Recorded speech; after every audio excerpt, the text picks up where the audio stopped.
හරි මාතෘකාව දාගන්නකො ඕගනික් කියලා.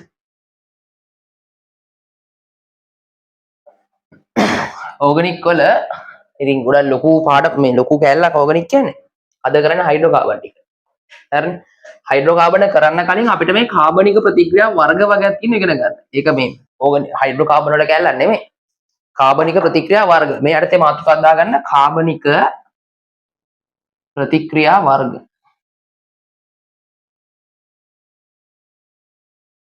කාබනික ප්‍රතික්‍රියා වර්ග. අපිට ඉගෙන ගන්න තියෙනවා කාබනික ප්‍රධාන කාබනික ප්‍රතික්‍රියා වර්ග හතරක්. එකක් පළවෙනි එක තමයි මුක්ත කණ්ඩක ප්‍රතික්‍රියා. මුක්ත කණ්ඩක ප්‍රතික්‍රියා ආදේශ ප්‍රතික්‍රියා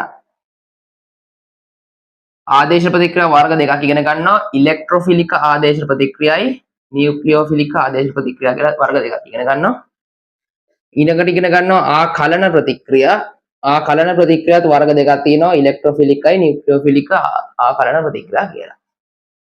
ඊළඟට අපි අන්තිමට ඉගෙන ගන්නවා ඉවත් වීමේ ප්‍රතික්‍රියා කියලා. හරිනේ. අපේ ඕගනික් වල හම්බෙන ප්‍රධාන කාබනික ප්‍රතික්‍රියා වර්ග හතරක් තියෙනවා. මුක්ත කණ්ඩක ප්‍රතික්‍රියා, මේ ආකලන ප්‍රතික්‍රියා, ආදේශ ප්‍රතික්‍රියා, ඉවත් වීමේ ප්‍රතික්‍රියා.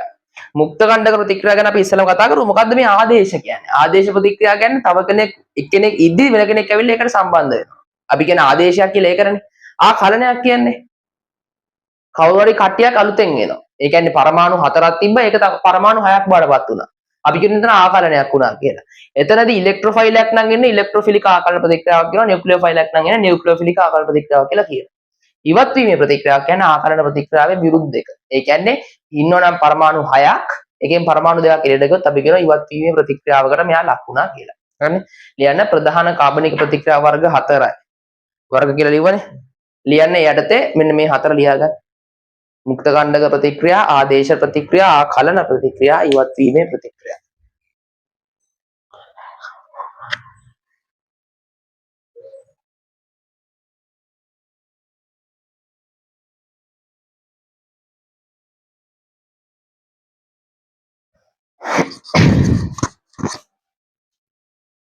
මුක්ත කණ්ඩක ප්‍රතික්‍රියා, ආදේශ ප්‍රතික්‍රියා, ආකලන ප්‍රතික්‍රියා සහ ඉවත් වීමේ ප්‍රතික්‍රියා.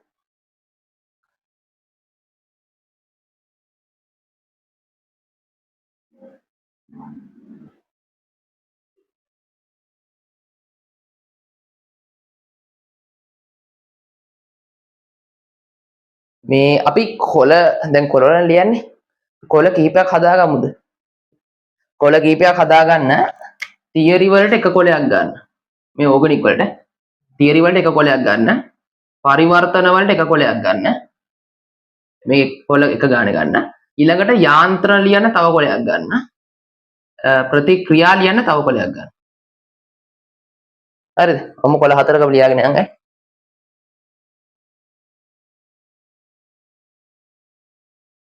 එතකොට ඔක තියරි කොළේ උඩින් ලියා ගන්න තියරි කොළේ ඔක. කොළ තියෙනවනේ අර කොළ කියනත් බර. එතකොට මේ ඒක යටතේ පළවෙනි මාතෘකාව දාගන්න මුක්ත කණ්ඩක ප්‍රතික්‍රියා. මුක්ත කණ්ඩක ප්‍රතික්‍රියා. අපේ මුළු සිලබස් එකෙන් මුක්ත කණ්ඩක ප්‍රතික්‍රියා දෙකයි තියෙන්නේ ඉගෙන ගන්න. මුක්ත කණ්ඩක ප්‍රතික්‍රියා කියන්නේ මුක්ත කණ්ඩක කියන්නේ මොනවද? මුක්ත කණ්ඩක කියන්නේ අපි දන්නවා සම්ම ද්විපරමාණුක අණු කියලා තියෙන්නේ. Chlorine chlorine, hydrogen hydrogen. ඊට පස්සේ ඔක්සිජන් ඔක්සිජන්. මේ වගේ බැඳිලා ඉන්නෝනේ මේ අපි කියන සහසංයුජ බන්ධනයකින් බැඳිලා ඉන්නවා කියලා. මේ සහසංයුජ බන්ධනයක් හැදුනේ කොහොමද? මේ ක්ලෝරීන්ගේ අවසාන ඉලෙක්ට්‍රෝනය දුන්නා. මේ ක්ලෝරීන්ගේ අවසාන ඉලෙක්ට්‍රෝනය දීලා තමයි මෙන්න මේ බන්ධනය හදාගත්තේ. දෙන්න හවුල තියාගෙන ඉන්නේ. බන්ධන ඉලෙක්ට්‍රෝන දෙක හවුල තියාගෙන ඉන්න තමයි මේක අපි සහසංයුජ බන්ධනයක් කියලා කියන්නේ. ඉතින් අපි බලෙන් මේ බන්ධනයේ අඩංගු වන ඉලෙක්ට්‍රෝන තම තමන්ටම ලබා දීමක් සිදු කරනවා. දැන් මේ බන්ධන මේ දෙන්න හදාගත්තේ මේ දෙන්නට ස්ථායි වෙනනේ ක්ලෝරීන් ඉන්නේ 17 වෙනියට යාගේ අන්තිම කවචයේ ඉලෙක්ට්‍රෝන 7ක් තියෙනවා. තව එක ඉලෙක්ට්‍රෝනයක් ආව නම් මෙයා ස්ථායි වෙනවා. ඒ ස්ථායිතාවය පවත්වා ගන්න තමයි දෙන්න හවුල තියාගෙන ඉන්න ඉලෙක්ට්‍රෝන. හැබැයි අපි බලෙන් මෙයාව කඩලා ඒ කියන්නේ හිරුවෙලිය පිටර පාවිච්චි කරනවා. හිරුවෙලිය පාවිච්චි කරලා මේ බන්ධනය කඩලා ඒගොල්ලෝ දානය කරපු ඉලෙක්ට්‍රෝන ඒගොල්ලොන්ටම ලබා දීමක් කරනවා. ඒ කියන්නේ මේ ඉලෙක්ට්‍රෝනය මෙයාටත් ලබා දීලා අපිට හදාගන්න පුළුවන් මුක්ත කණ්ඩක. මේ දුන්න ඉලෙක්ට්‍රෝන තමයි මෙන් පෙන්නන්නේ. එතකොට මේ ක්ලෝරින්ට ඒ මුක්ත කණ්ඩකය හම්බුණා, අනිත් ක්ලෝරින් තව මුක්ත කණ්ඩකයක් හැදුවා. මෙන්න මේ සම විකණ්ඩනය කියලා කියන්නේ අපි මේ ඉලෙක්ට්‍රෝන සමානව දෙන්නට බෙදිලා යනවා කියලා. ඒක අපි පෙන්වන්නේ ඊතල භාගයකින්. අපි ඊතලයක් සම්පූර්ණයෙන් පෙන්වනවානේ. ඒකේ ඊතල භාගයකින් තමයි ඒ ඉලෙක්ට්‍රෝනයේ ගමන් මාර්ගය පෙන්වන්නේ. එක ඉලෙක්ට්‍රෝනයේ ගමන් මාර්ගය ඊතල භාගයකින් පෙන්වන්නේ. මෙන්න මේ හැදුන කට්ටියට අපි කියනවා මුක්ත කණ්ඩක කියලා. මෙන්න මේගොල්ලොන්ට තමයි අපි මුක්ත කණ්ඩක කියන්නේ. ඒතර හයිඩ්‍රජන් ගත්තොත් එහෙම මේගොල්ලෝ අතර ඉලෙක්ට්‍රෝන මෙහෙම කඩාගෙන හයිඩ්‍රජන් මුක්ත කණ්ඩක හදන්න ගන්නවා. ඔක්සිජනුත් අඩාගෙන එහෙම මුක්ත කණ්ඩක තමයි මේගොල්ලෝ හදන්නේ. ඒතර මේව තමයි මුක්ත කණ්ඩක කියලා කියන්නේ. මුක්ත කණ්ඩකයක් පාවිච්චි වෙලා ප්‍රතික්‍රියාවක් වෙනවා නම් අපි ඒවට කියනවා මුක්ත කණ්ඩක ප්‍රතික්‍රියා කියලා. හරිද? මේකට අගල් දාගෙන මුක්ත කණ්ඩක කියලා මෙන්න මේක ඇල දාගන්න. මෙන්න මේ රූප තුන. ආයි මුක්ත කණ්ඩක කියලා ලියලා රූප තුන දාගන්න.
හරි.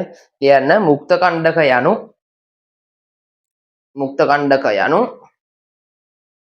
සහසංයුජ බන්ධන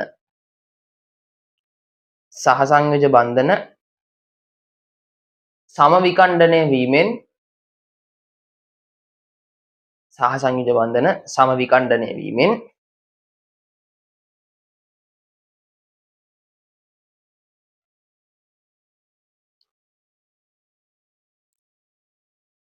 සෑදෙන පරමාණු වේ. මේවාට අධික ශක්තියක් සහිතය. මේවට ලොකු ශක්තියක් තියෙනවා. අධික ශක්තියක් සහිතයි. ඇයි මේගොල්ලෝ ශක්තියක් තියෙන? අපි ශක්තියක් දුන්නනේ මේ බන්ධනය කඩන්න. ඒ දීපු ශක්තිය නැති වෙන්නේ නැහැ. ඒ දීපු ශක්තිය මේගොල්ලෝ ගන්නවා. ඒතර මේගොල්ලෝ ගාව ලොකු ශක්තියක් තියෙනවා. ඒ වගේම තමයි මේගොල්ලෝ හරියට අස්ථායි කට්ටිය. ඇයි අස්ථායි කියන්නේ? මේගොල්ලෝ හරි කැමති තව ස්ථායි වෙන්න. මේගොල්ලෝගේ මේ ස්ථායි වෙලා හිටපු කඩියනේ අපි කැඩුවේ. ඉතින් මේගොල්ලෝ කැමති ආයේ මේ ඉලෙක්ට්‍රෝන දීගෙන ස්ථායි වෙන්න. ඒ කියන්නේ මේගොල්ලෝ අස්ථායිද ස්ථායිද? අස්ථායි. එහෙනම් ලියන්න මේවා අස්ථායි වේ. ඔයවා දෙනවා වාක්‍යවල. මේවාට විශාල ශක්තියක් සහිතයි. ඒවා හරි. මේවාට අධික ශක්තියක් තියෙනවා. ඒ වගේම මේවා අස්ථායි. හරි. ඊළඟට මුක්ත කණ්ඩක ප්‍රතික්‍රියා සඳහා උදාහරණ කියලා ලියන්න.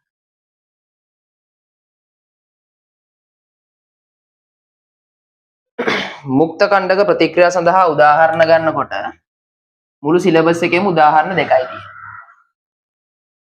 පළවෙනි එක තමයි මීතේන් ක්ලෝරිනීකරණය කියන්නේ. මීතේන් ක්ලෝරිනීකරණයට අපි හිරු එළිය යටතේ H කියලා දාන හිරු එළිය. හිරු එළිය යටතේ අපි ක්ලෝරින් දානවා. මීතේන් වලට H කියන්නේ හිරු එළිය යටතේ ක්ලෝරින් දැම්මම හයිඩ්‍රජන් පරමාණු 4ක් ගැලවිලා ඒකට ක්ලෝරින් සම්බන්ධ වීමක් සිදු වෙනවා. මෙතන සිදු වෙන්නේ මුක්ත කණ්ඩක ප්‍රතික්‍රියාවක්. ඊට අමතරව අපිට ඉගෙන ගන්න තියෙනවා ඇල්කීන යටතේ හිතන්නකෝ මේ වගේ එකක් CH2 double bond CH3 කියලා. මෙන්න මේකට අපි HBr peroxide දැම්මොත් peroxide මාධ්‍යයේ HBr දැම්මොත් peroxide මාධ්‍යයේ HBr දැම්මොත් හයිඩ්‍රජන් එක සම්බන්ධ වෙන්නේ මෙතනට Br එක සම්බන්ධ වෙන්නේ මෙතනට. CH2Br CH2 CH3 මේක ඇල්කීනයට දිගන ගම මේ දැන්ට උදාහරණ දෙක කියන්නේ හරිනේ මෙන්න මේ දෙක දාගන්න ඇල්කීන HBr පෙරොක්සයිඩ් මාධ්‍යයේ ප්‍රතික්‍රියා කරාම හැදෙන යාන්ත්‍රණය මේ මේගොල්ලෝ හැදෙන යාන්ත්‍රණය මුක්ත කණ්ඩක හරහා වෙන්නේ. හැබැයි අපිට යාන්ත්‍රණ ඉගෙන ගන්න තියෙන්නේ මේක විතරයි. මේක යාන්ත්‍රණය අපිට ඉගෙන ගන්න නැහැ. අපිට දැනගන්න තියෙනවා HBr පෙරොක්සයිඩ් මාධ්‍යයේ සිදුවන එක්කෙනා මුක්ත කණ්ඩක ප්‍රතික්‍රියාවක් කියලා. අගල් දාගන්න.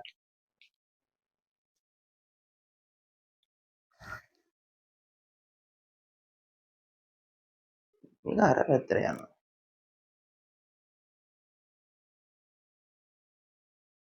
එහෙනම්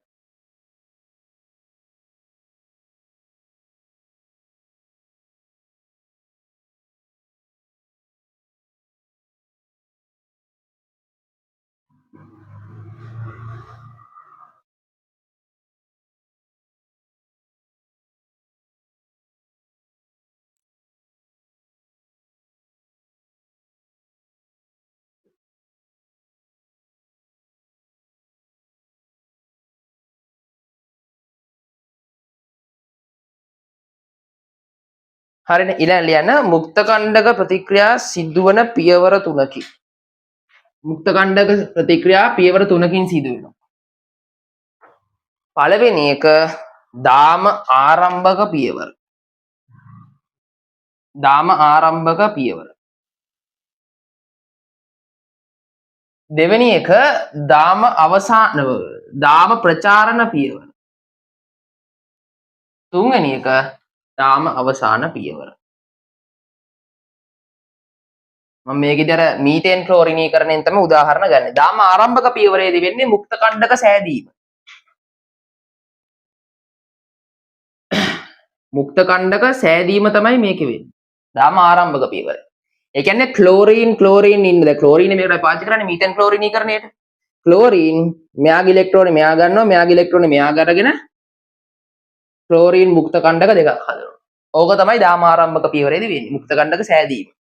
දාම ප්‍රචාරණ පියවරේදී වෙන්නේ මුක්ත කණ්ඩක වෙනත් අණු වලට පහර දීම. මුක්ත කණ්ඩක වෙනත් අණු වලට පහර දීම තමයි දාම ප්‍රචාරණ පියවරේ වෙන්නේ. ඒකට උදාහරණ ගත්තොත් එහෙම අපි පළවෙනි එක ගමු මීතේන් ක්ලෝරීන් මුක්ත කණ්ඩකයත් එක්ක ප්‍රතික්‍රියා කරලා මෙයාගේ ඉලෙක්ට්‍රෝන මෙයා ගන්නවා මෙයාගේ ඉලෙක්ට්‍රෝන මෙයා අරගෙන තවත් මුක්ත කණ්ඩක හැදීමක් සිදු කරනවා. ධන HCl. ඊට පස්සේ මෙයාත් මුක්ත කණ්ඩකයක් ඈ. මුක්ත කණ්ඩකයක්. මෙයාගේ මෙතන එයාගේ ඉලෙක්ට්‍රෝන පෙන්නන්නත් එපේ. හයිඩ්‍රජන් එයාගේ ඉලෙක්ට්‍රෝන දුන්නා මෙයාගේ ඉලෙක්ට්‍රෝන කාබන්ට ගියා.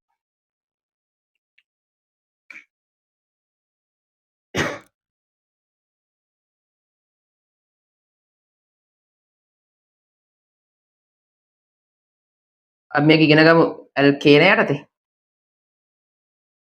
ඔන්න ඔය වගේ දාම ප්‍රචාරණ පියවර වෙන්නේ. ඒ කියන්නේ මුක්ත කණ්ඩක පහර දීලා තවත් මුක්ත කණ්ඩක සෑදීමක් සිදු කරනවා. මේ මෙතනත් මුක්ත කණ්ඩකයක් ඉන්නවා හැදෙනවා මුක්ත කණ්ඩකයක්. මෙතනත් මුක්ත කණ්ඩකයක් ඉන්නවා හැදෙනවා මුක්ත කණ්ඩකයක්. දාම අවසාන පියවරේ මොකද වෙන්නේ? අර මුක්ත කණ්ඩක ටික එකතු වෙන්න ගන්නවා. මුක්ත කණ්ඩක එකතු වීම සිදුවේ. මුක්ත කණ්ඩක එකතු වීම සිදු වෙනවා. දැන් මේ හැදිච්ච මුක්ත කණ්ඩක හිතන්නකෝ මේ මුක්ත කණ්ඩකය කියලා. ඒගොල්ලෝ මාධ්‍යයේ ඉන්නවනේ. ඒ මුක්ත කණ්ඩකය තවත් ඒ වගේ මුක්ත කණ්ඩකයක් වෙන්න පුළුවන් වෙන කෙනෙක් වෙන්නත් පුළුවන්. මුක්ත කණ්ඩකයක් එක්ක ඉලෙක්ට්‍රෝන ඒගොල්ලෝ දීගෙන හදා ගන්නවා ස්ථායී අණු. ඔන්න ඕව වලින් දාමයේ අවසානයක් දක්වා යන්න පුළුවන්. ඒතර ඔය ක්ලෝරින් මුක්ත කණ්ඩක තවත් ක්ලෝරින් මුක්ත කණ්ඩකයක් එක්ක ක්ලෝරින් මෙන්න මේම Cl2 ගෙන අණු හදා ගන්න පුළුවන්. ඕවා තමයි දාම අවසාන පියවර. ඒවට උදාහරණ තමයි වෙන්නේ.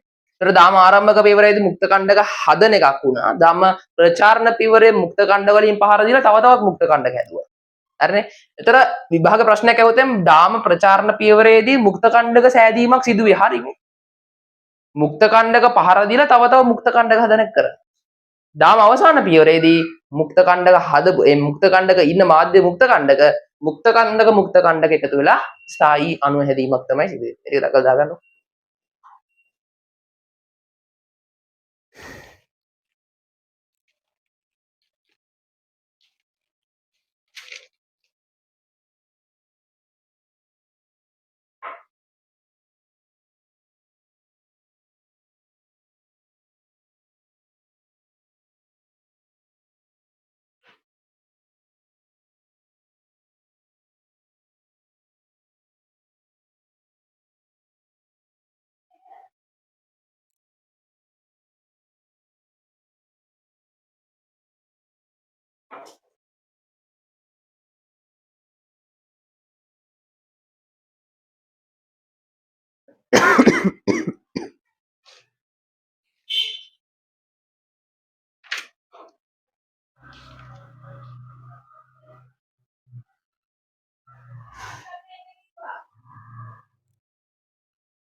දෙයක් තියෙනවා.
ඊළඟට ලියන්න ආදේශ ප්‍රතික්‍රියා.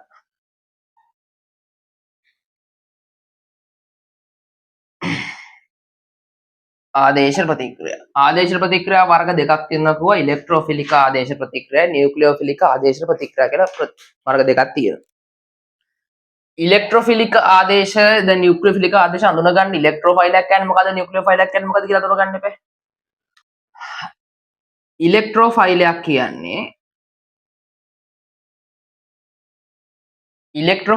කියන්නේ ඉලෙක්ට්‍රෝන කාමී කට්ටිය. මතකද දැන් අපි ඔන්ලයින් එක කාලේ කරා. ඉලෙක්ට්‍රෝෆයිල කියන්නේ ඉලෙක්ට්‍රෝන කන කට්ටිය. ඉලෙක්ට්‍රෝන වලට කැමති කවුද? ධන කට්ටියනේ. මොකද ඉලෙක්ට්‍රෝන කියන්නේ ඍණ ආරෝපිත කට්ටියක්නේ. ඉලෙක්ට්‍රෝන වලට ආකර්ෂණය වෙන්නේ ධන කට්ටිය. එහෙනම් ඉලෙක්ට්‍රෝෆයිල කියන්නේ ධන ආරෝපිත කට්ටිය. ඉලෙක්ට්‍රෝෆයිල කියන්නේ ඒ වගේම ඉලෙක්ට්‍රෝන කාමී, ඉලෙක්ට්‍රෝන කන කට්ටිය. මේ ධන කට්ටියට තමයි අපි කියන්නේ ඉලෙක්ට්‍රෝෆයිල කියලා. උදාහරණ Br+, NO2+, H+, ඊට පස්සේ මෙන්න මේ වගේ කෙනෙක් ප්ලස් ඔන්න මේ වගේ ඒවට තමයි. ඒ කියන්නේ ධන ගතියක් තියෙනවා නම් ධන ආරෝපණයක් තියෙනවා නම් අපි ඒවට කියනවා ඉලෙක්ට්‍රෝෆයිලයක්. ඒ කියන්නේ දැන් අපි කතා කරන්නේ ආදේශ ප්‍රතික්‍රියානේ. ආදේශ ප්‍රතික්‍රියාවල ඉන්න කෙනෙක් අයින් කරලා තව කෙනෙක් ඇවිල්ලා සම්බන්ධ වීමක් වෙන්නේ. ඒ සම්බන්ධ වෙන්නේ ඉලෙක්ට්‍රෝෆයිලයක් නම් අපි ඒවට කියනවා ඉලෙක්ට්‍රෝෆිලික ආදේශ. ඉතින් නියුක්ලියෝෆයිල කියන්නේ මොනවද? නියුක්ලියෝෆයිල කියන්නේ මොන ආරෝපිත කට්ටියටද? නියුට්‍රෝන කන කට්ටිය. නියුට්‍රෝන න්‍යෂ්ටියට පහර දෙන න්‍යෂ්ටිකාමී කට්ටිය. නියුට්‍රෝන අනාරෝපිතයි. න්‍යෂ්ටිය මොන ආරෝපිතද? න්‍යෂ්ටිය ධන ආරෝපිත නම් න්‍යෂ්ටියට ආස කරන්නේ ඍණ කට්ටිය. න්‍යෂ්ටිය ධන ආරෝපිත නම් ඍණ කට්ටිය තමයි ධන කට්ටියට කැමති. එහෙනම් නියුක්ලියෝෆයිල කියන්නේ ඍණ ආරෝපිත කට්ටිය. ඒ ඍණ ආරෝපිත කට්ටිය ගත්තාම Br- CH3 minus ඊට පස්සේ ඉරින කට්ටිය දාවවද ඉතින් ඔය ටික දැන් දාගන්නකො.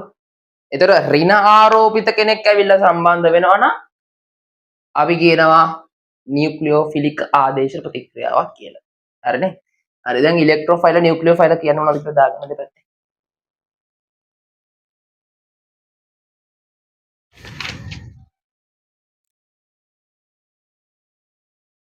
එතනට Cn minus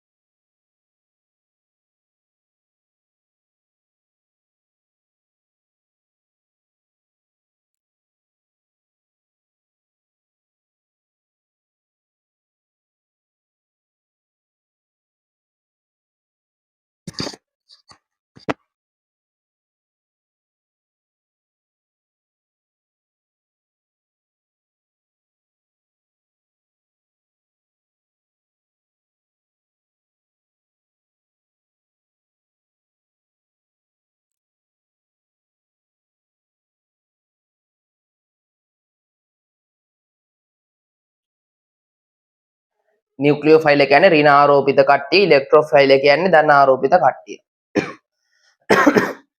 නියුක්ලියෝෆයිල කියන්නේ ඍණ ආරෝපිත කට්ටිය විතරක් නෙමෙයි. එකසර ඉලෙක්ට්‍රෝන තියෙන කට්ටියටත් අපි කියනවා නියුක්ලියෝෆයිල කියලා. ඇයි එකසර ඉලෙක්ට්‍රෝන කියන්නේ ඉලෙක්ට්‍රෝන වැඩියෙන් තියෙන කට්ටියනේ. ඉලෙක්ට්‍රෝන වැඩියෙන් තියෙන කියන්නේ යාගේ ඍණ ගතියක් තියෙනවා. ඍණ ආරෝපණය කරන තුනට යා ඍණ ගතියක් තියෙනවා. ඒ කියන්නේ යා කැමති ධන කට්ටියට. ධන කට්ටිය කියන්නේ න්‍යෂ්ටි වලට කැමතියි. ඒ කියන්නේ එකසර ඉලෙක්ට්‍රෝන තියෙන කට්ටිය, එකසර ඉලෙක්ට්‍රෝෆයිල නෙමෙයි, එකසර ඉලෙක්ට්‍රෝන. එකසර ඉලෙක්ට්‍රෝන සහිත ප්‍රභේදත් නියුක්ලියෝෆයිල වෙනවා. ඒකට උදාහරණ තමයි ජලය. ජලයේ හයිඩ්‍රජන් ගාව එකසර ඉලෙක්ට්‍රෝන දෙකක් තියෙනවා. ඊළඟට අපි ගමු ඇමෝනියා. ඇමෝනියාගේ නයිට්‍රජන් වල එකසර ඉලෙක්ට්‍රෝන එකක් තියෙනවා. එකසර ඉලෙක්ට්‍රෝන දෙකක් තියෙනවා, යුගල් එකක් තියෙනවා. එතකොට මේ එකසර ඉලෙක්ට්‍රෝන වලිනුත් න්‍යෂ්ටියට පහර දීමක් සිදු කරනවා. එහෙම පහර දීලා ආදේශ වුණොත් එහෙම අපි කියන ඒවට නියුක්ලියෝෆිලික ආදේශ ප්‍රතික්‍රියා කියනවා. හරිනේ? මෙන්න මේක ඇල්ල දැන් දාගන්න. ඍණ කට්ටිය විතරක් නෙමෙයි ධන කට්ටියත් ඉන්නවා.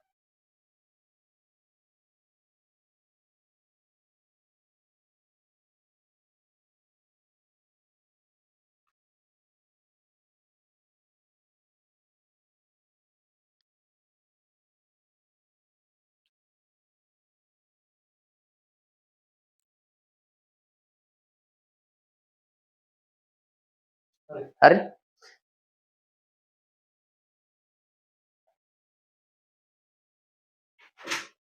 නෑනේ. ඊළඟට ලියන්න උදාහරණ. ආදේශ ප්‍රතික්‍රියාවලට උදාහරණ ඉතින් අපිට තියෙනවා ගොඩක්. අපි උදාහරණයක් තමයි ඇල්කිල් හේලයිඩ් CH3 CH2Br මේ වගේ කෙනෙක්ට මම ගිහලා සෝඩියම් හයිඩ්‍රොක්සයිඩ් දැම්මොත් මෙන්න මේ Br වෙනුවට සෝඩියම් හයිඩ්‍රොක්සයිඩ් වල තියෙන OH ඇවිල්ලා මේකට සම්බන්ධ වීමක් සිදු වෙනවා. අපි කියන OH- ඇවිල්ලා සම්බන්ධ වෙනවා. CH3 CH2 OH අපි මේ කතා කරනවා ඇල්කිල් හේලයිඩ් කැලේදී. CH3 CH2 OH එක. හරි. එතකොට මේ Br වෙනුවට OH ආවා. වෙනුවට ආව නම් අපි කියනවා මේවා ආදේශ ප්‍රතික්‍රියාවක් කියලා. Br වෙනුවට OH ආපු හින්දායි අපි ආදේශ ප්‍රතික්‍රියා කියලා කියන්නේ. උදාහරණයක් විදිහට මේක දාගන්න.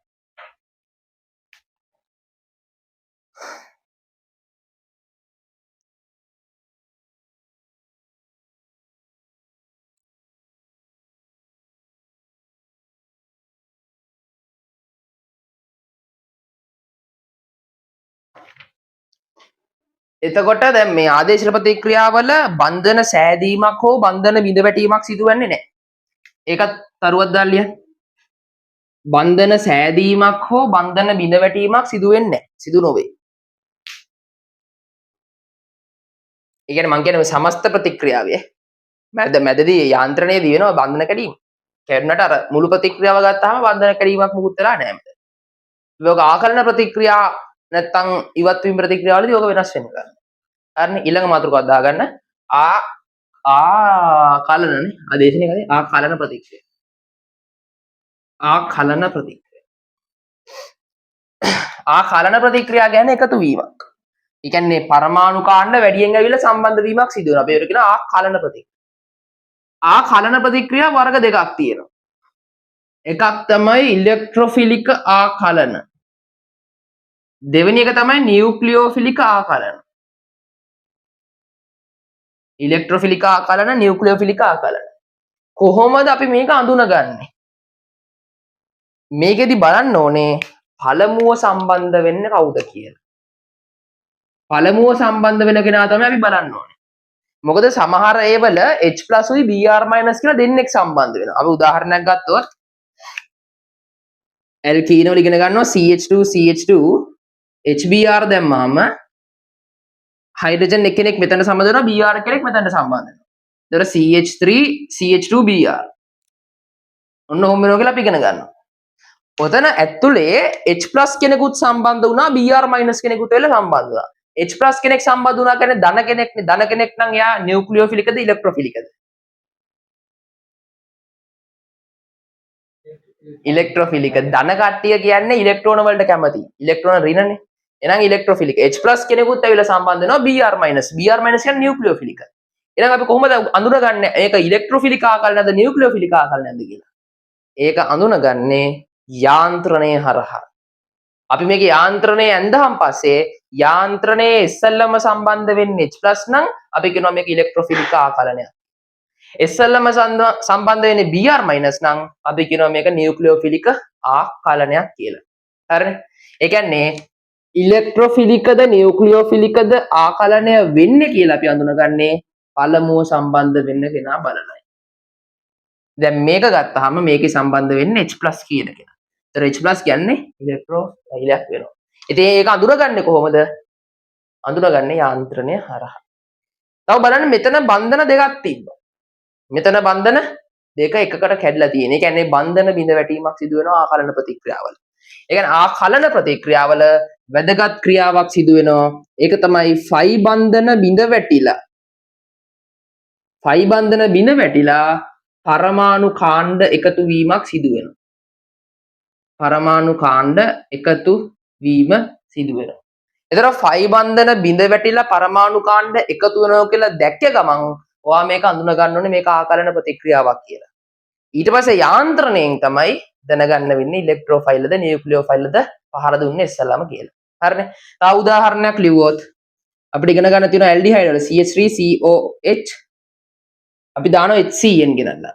HCN දැම්මහම මෙයා CH3COH HCN බවට පත් වෙනවා.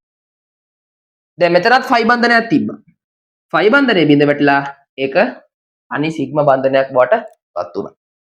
ඒ වගේම මෙතනත් H+Cn- කියලා දෙන්නෙක් ඉන්නවා. මෙතන ඉස්සෙල්ලාම සම්බන්ධ වෙන්නේ Cn- කියන කෙනා. Cn- මෙතනට පහර දීලා මේක කැඩිලා එහෙම තමයි H+ සම්බන්ධ වීමක් සිදු වෙනවා. ඒතර Cn- ඇවිල්ලා පහර දුන්නා කියන්නේ මේක නියුක්ලියෝෆිලික ආකලන ප්‍රතික්‍රියාවක් කරනවා. අපි මේ කියන ගන්න ඇල්ඩිහයිඩ් පහරයි.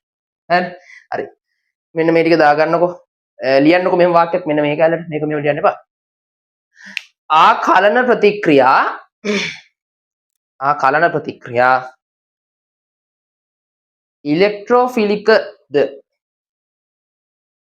ඉලෙක්ට්‍රොෆිලිකද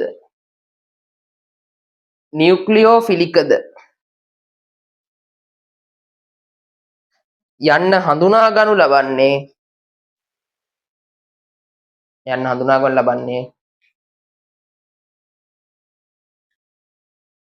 එහි යාන්ත්‍රණයේදී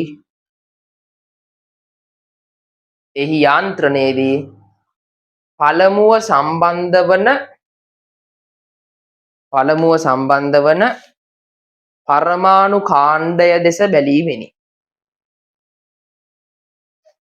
පරමාණු කාණ්ඩය දෙස බැලීමෙනි. පළමුව කියන එකටින් ඉලක්ක ගන්න. පළමුව සම්බන්ධ වෙන කෙනා දිහා තවල තමයි මේක ඉලෙක්ට්‍රොෆිලික ආකලනද නියුක්ලියෝෆිලික ආකලනද කියලා අඳුනගන්න. මේ වහනෝ විභාගෙට පළමුව සම්බන්ධ නෙමෙයි මේක ඉලෙක්ට්‍රොෆිලික නියුක්ලියෝෆිලික කියන්නේ. හරි ඊට පස්සේ උදාහරණ කියලා මෙන්න මේ දෙක උදාහරණ කියලා දාගන්න. මේක ඊට පස්සේ වාක්‍යයක් විදිහට ලියා ගන්න. පයි බන්ධන බිඳ වැටිලා පරමාණු කාණ්ඩ එකතු වෙනවා.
හරිනේ ඊළඟට ලියා ගන්න මේ වාක්‍යය ඉවද? පයි බන්ධන බිඳ වැටි පරමාණු කාණ්ඩ එකතු වීම සිදුවේ. ඊළඟට බලන්න මේ වල මුහුම්කරණයත් වෙනස් වෙනවා. මෙතන CH2 හැටි මෙහෙමනේ. මෙයාගේ මුහුම්කරණය කියන්නේ මොකද? sp2. මෙයාත් sp2. මෙතන ආවන් පස්සේ මෙයාගේ මොකද්ද මුහුම්කරණය? sp3. මෙයාත් sp3. ඒ කියන්නේ ආ කලන ප්‍රතික්‍රියාවල ඒ පරමාණු වල මුහුම්කරණය වෙනස් වීමක් සිදු වෙනවා. sp2 ඉඳලා sp3 දක්වා මේක වෙනස් වෙලා තියෙනවා. අනේ ලියන ඊළඟට මෙහිදී පරමාණු කාණ්ඩවල ඊළඟට ලියන්න. මෙහිදී පරමාණු කාණ්ඩවල මුහුම්කරණය වෙනස් වීම සිදුවේ.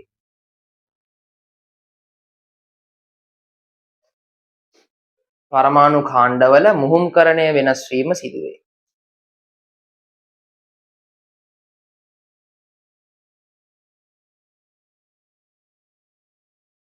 මුහුම්කරණය වෙනස් වීම සිදුවේ කියලා මෙන්න මේ ටික දාගන්න.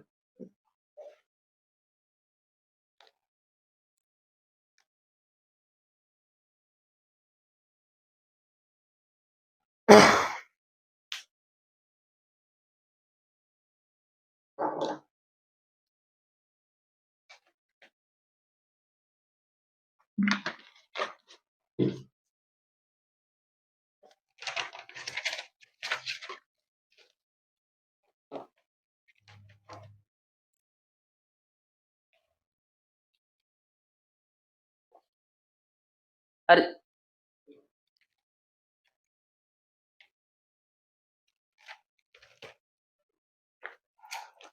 හරි ඊළඟට මාතෘකා දාගන්නකෝ ඉවත් වීමේ ප්‍රතික්‍රියා කියලා.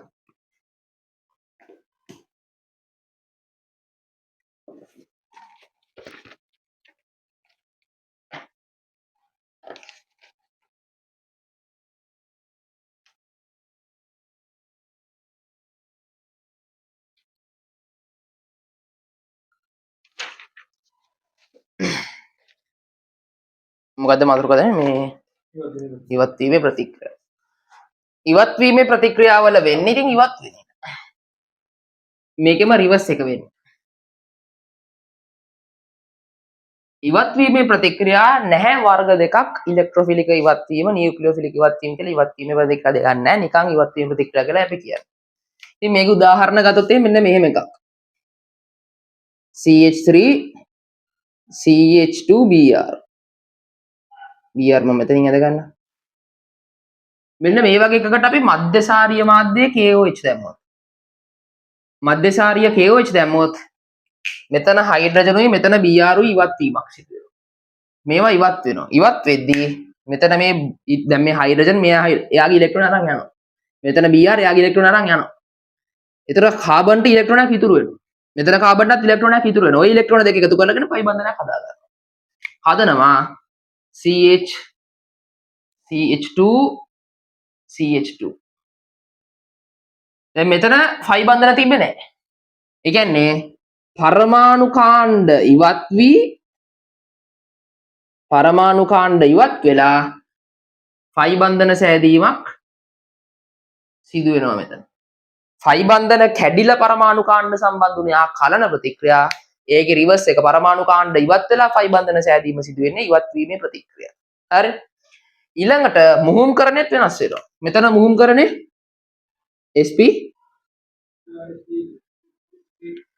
sp3 මෙතන මුහුම්කරණය sp2 1 2 3 මේ ෆයි බන්ධනය ගන්නෑ. මෙතන මුහුම්කරණය sp3 මෙතන මුහුම්කරණය sp2. මෙතන මුහුම්කරණයත් වෙනස් වෙලා තියෙනවා. එහෙනම් මුහුම්කරණය වෙනස් වෙච්ච ප්‍රතික්‍රියා වර්ග දෙකක් තිබ්බා.